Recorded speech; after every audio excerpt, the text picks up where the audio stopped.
CM Siddaramaiah ने हादसे की न्यायिक जांच के आदेश दिए। 15 दिन में मांगी रिपोर्ट। मारे गए लोगों के परिवार वालों को 10-10 लाख रुपए के मुआवजे का ऐलान।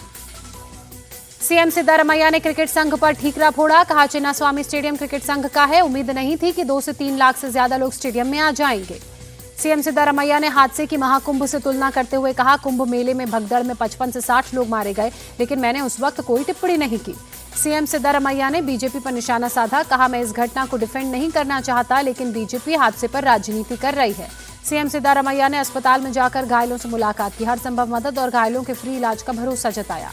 Deputy CM DK Shivakumar ने कैबिनेट बैठक के अलावा सभी कार्यक्रम स्थगित करने का ऐलान किया। कहा, विश्व पर्यावरण दिवस के समारोह को रद्द किया। एचडी कुमारस्वामी ने सरकार पर निशाना साधा। कहा, आरसीबी को राज्य सरकार ने आमंत्रित किया तो लोगों की सुरक्षा के पर्याप्त इंतजाम भी करने चाहिए थे। जी किशन रेड्डी ने हादसे को बताया राज्य सरकार की नाकामी। कहा, सब जानते थे फैंस स्टेडियम में जाएंगे, लेकिन वहां सुरक्षा व्यवस्था और यातायात प्रबंध नहीं था। आईपीएल चेयरपर्सन अरुण धूमल ने हादसे पर दुर्भाग्यपूर्ण इसे जताते हुए कहा, हमें इस आयोजन की कोई जानकारी नहीं थी। भविष्य में ऐसे आयोजन की योजना बनती है तो उचित इंतजाम होने चाहिए। विराट कोहली ने आरसीबी का बयान पोस्ट कर हादसे पर अफसोस जताया। लिखा, मेरे पास कहने के लिए शब्द नहीं है, पूरी तरह से टूट गया हूं। चिन्नास्वामी स्टेडियम हादसे को सचिन तेंदुलकर ने दुखद बताया। लिखा, मेरी संवेदनाएं हर पीड़ित परिवार के साथ हैं। शशि थरूर ने वॉशिंगटन से पाकिस्तान को चेतावनी दी। कहा, जब तक पाकिस्तान आतंकवाद की भाषा का इस्तेमाल करेगा, हम ताकत की भाषा का इस्तेमाल करेंगे। शशि थरूर ने राहुल गांधी के सरेंडर वाले बयान पर जवाब देते हुए कहा, हमें किसी तीसरे पक्ष की जरूरत नहीं। हमने अमेरिका को बता दिया था, जैसे ही पाकिस्तान रुकेगा हम रुकने के लिए तैयार। अमेरिका में शशि थरूर की नकल करने में फंसे बिलावल भुट्टो। भारत में मुसलमानों पर हमले वाले बयान की पत्रकारों ने खोली पोल। कहा, ऑपरेशन सिंदूर की ब्रीफिंग एक मुस्लिम अधिकारी ने की।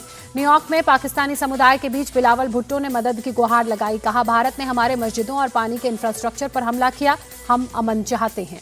बिलावल भुट्टो के शांति डेलीगेशन के बयान पर तेजस्वी सूर्या का पलटवार। कहा, उनका खुद को शांति डेलीगेशन बताना ऐसा जैसे शैतान धर्म ग्रंथ का हवाला दे रहा हो। असदुद्दीन ओवैसी ने राहुल गांधी के सरेंडर वाले बयान से किनारा कर कहा, राहुल को कैसे समझाना है ये कांग्रेस सोचे। मैं तो संसद में पहलगाम हमले और सीज फायर पर सवाल जरूर करूंगा। ऑपरेशन सिंदूर के बाद पीएम मोदी की अध्यक्षता में केंद्रीय मंत्रिपरिषद की पहली बैठक। पीएम ने स्वदेशी हथियारों की ताकत पर जोर दिया। पीएम मोदी ने मंत्रिपरिषद से ऊंचे लक्ष्य रखने और लक्ष्यों को प्राप्त करने के लिए तेजी से काम करने के लिए कहा।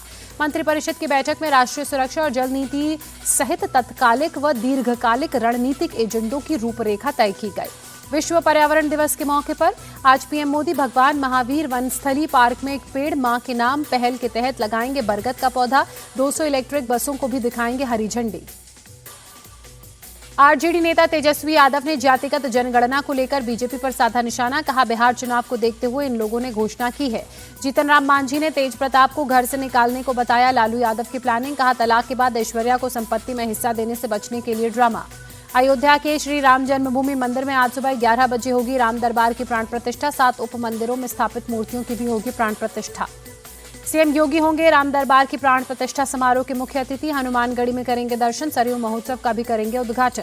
राम दरबार की प्राण प्रतिष्ठा के लिए श्री राम जन्मभूमि मंदिर को सजाया गया। रंग बिरंगी रोशनी से जगमग मंदिर परिसर। यूपी सीएम योगी आदित्यनाथ आज अपना जन्मदिन भी मना रहे हैं। डिप्टी सीएम केशव प्रसाद मौर्य ने जन्मदिन की शुभकामनाएं दी। अयोध्या में सीएम योगी के समर्थकों ने जन्मदिन मनाया। श्री योगी मंदिर में पूजा आरती के बाद केक काटा। गंगा दशहरा के अवसर पर घाटों पर उमड़े लोग। हरिद्वार में श्रद्धालुओं ने हर की पैड़ी पर स्नान किया। वाराणसी में भी गंगा दशहरा के अवसर पर सुंदर नजारा। गंगा में सूर्योदय के बीच स्नान करते दिखे श्रद्धालु। भारतीय रेलवे जल्द तत्काल टिकट बुक करने के लिए ई आधार प्रमाणीकरण का इस्तेमाल शुरू करेगी। रेल मंत्री अश्विनी वैष्णव ने दी जानकारी। जम्मू कश्मीर के रियासी में चिनाब आर्च ब्रिज बनकर तैयार। पीएम मोदी 6 जून को पुल का करेंगे उद्घाटन। उधमपुर श्रीनगर बारामूला रेलवे लिंक परियोजना का हिस्सा है चिनाब ब्रिज।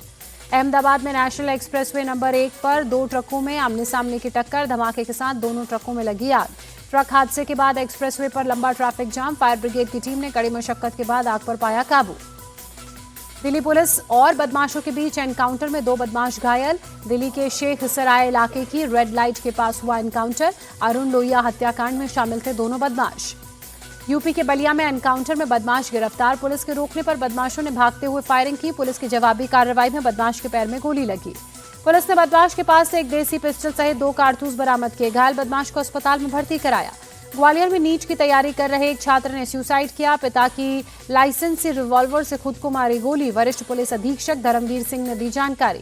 जम्मू कश्मीर में 8 जगहों पर एनआईए की रेड। आतंक से जुड़े मामलों में एनआईए की छापेमारी। शोपिया, सोपोर, पुलवामा, कुपवाड़ा में रेड। यूपी के संभल में चंदौसी कोतवाली के पास कब्रिस्तान पर बुलडोजर एक्शन। सीओ अनुज चौधरी की मौजूदगी में सरकारी जमीन पर बनी कब्रों को हटाया गया। राजस्थान पुलिस की एजीटीएफ को बड़ी कामयाबी हाथ लगी। सोनू चंबल गैंग के 2 बदमाश जीतू चंबल और तेजपाल ठाकुर को गिरफ्तार किया। एक AK-47 राइफल, 34 जिंदा कारतूस बरामद। नोएडा के थार मामले में 2 आरोपी अमन अवाना और आकाश अवाना गिरफ्तार। सोशल मीडिया के कमेंट पर सुमित और सौरभ से कहासुनी के बाद की मारपीट और थार से मारी थी टक्कर।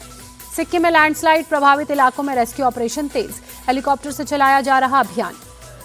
असम के मोरी गांव में बाढ़ का कहर। कई गांव बाढ़ में घिरे। प्रभावित इलाकों से लोग कर रहे पलायन। नाव के सहारे स्कूल जा रहे बच्चे। भारतीय क्रिकेट टीम के गेंदबाज कुलदीप यादव ने अपनी बचपन की दोस्त वंशिका से की सगाई। लखनऊ के होटल में हुई engagement ceremony. Cricketer Rinku Singh अपनी होने वाली पत्नी और सपा सांसद प्रिया सरोज के साथ कुलदीप को बधाई देने पहुंचे। 8 जून को लखनऊ में प्रिया सरोज और रिंकू सिंह की रिंग सेरेमनी होगी।